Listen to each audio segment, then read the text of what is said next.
Hey guys, first of all, happy birthday, Xavier, and I love you loads. I miss you all loads. I love you loads, Logan as well, and Aurora, my baby. I love you too, my darling. I'm not sure how this video is going to come out. Do this one on the computer. If it doesn't crash before it finishes.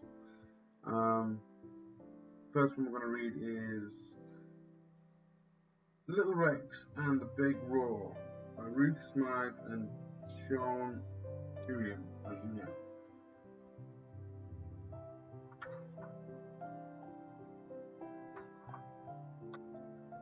Little Rex and the Big Roar. Rex liked to stomp, and Rex liked to show his pointiest of pointy teeth, and wiggle his sharpest of sharp claws. But most of all, Rex liked to roar. Too loud, said Rex's mum. Too loud, said Rex's dad. Gain again, squawked Rex's baby brother and sister. They waggled their baby dinosaur claws in the air.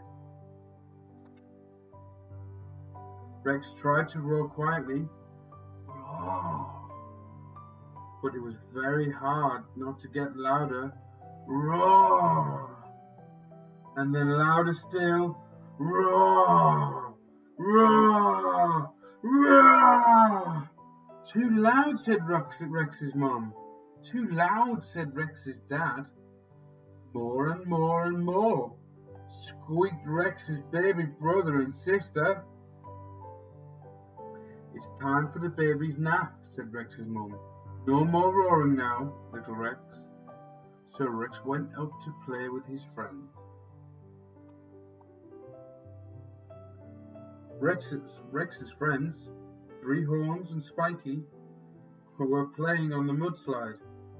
Make way for Rex, the mudslide monster, Rex shouted as he climbed to the top.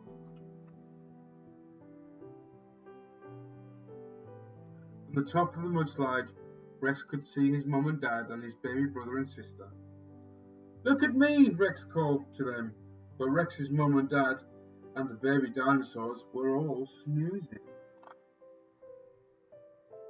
Then Rex saw a pterodactyl flying toward pterodactyl. I can't pronounce it, sorry. Flying towards the baby dinosaurs. He had to do something.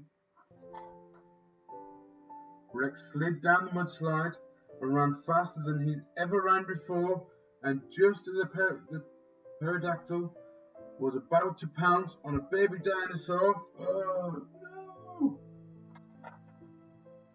Rex gave his biggest, loudest, and his fiercest roar! Pterodactyl flew away and fast as he could. Too loud, said Rex's mum and dad, waking up suddenly.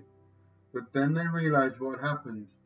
You saved us, Rex, squawked a baby dinosaur, and they waggled their baby dinosaur claws in the air. Rex was a hero. All the baby dinosaurs wanted to learn to roar just like Rex. And they did. Roar, roar, roar, roar. The end.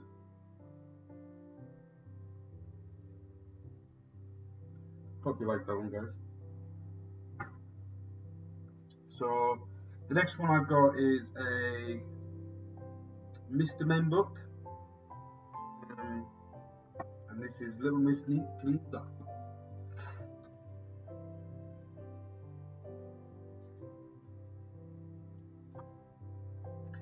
Just like every other day, Little Miss Neat had tidied her house from top to bottom. But today she was expecting a guest, so she wanted Two-Pin Cottage to be as neat as two pins. Ring! Hello, Miss Clumsy, said Little Miss Neat, opening the door. Do come in, but be careful on the floor polisher. But, oh dear, Mr. Clumsy, immediately bumped into the door floor polisher, only just managing to catch the cake tin he had brought with him. Clumsy. "I've brought you a chocolate cream cake," he said proudly, trying to open the tin. He pulled at the lid, but it wouldn't come off. He pulled again and again, and finally the lid flew off, and the tin and the chocolate cream flew across the room and landed with a splat on the beautiful wallpaper that little Miss Neat was so proud of. Mr. Clumsy was so sorry for the mess he had made. "Do let me help you hang new wallpaper," he said helpfully. The thought of Mr. Clumsy inside her neat little house with a ladder and wallpaper paste was too much for little Miss Neat. She refused, thanked him for his offer, and hurried him out of the door as quickly as she could.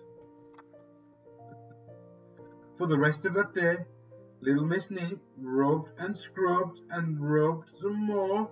No matter how hard she tried, the marks just wouldn't come off the wallpaper. Oh no!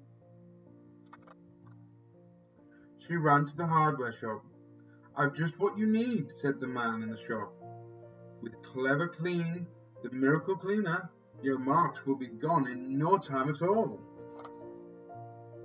Little Miss Neat rubbed and she scrubbed and she rubbed all through the night, but it was no good. Even the Clever Clean, the miracle cleaner, she couldn't get rid of the chocolatey marks.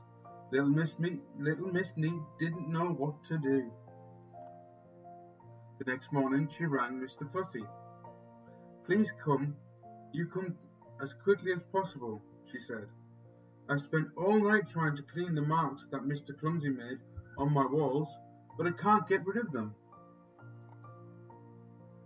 As soon as Mr. Fussy arrived, little Miss Neat showed him the terrible marks on the wall. "But your wallpaper is perfect," she said, astonished Mr. Fussy.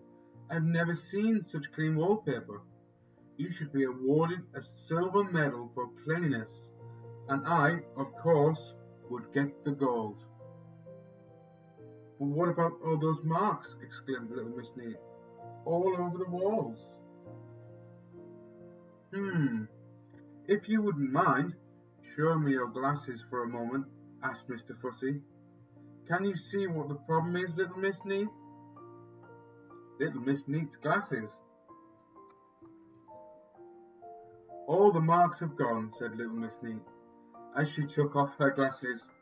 "It's quite extraordinary.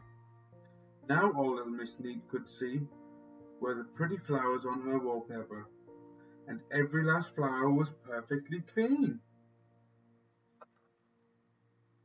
She put on her glasses again, and once more the wallpaper was covered in chocolatey marks.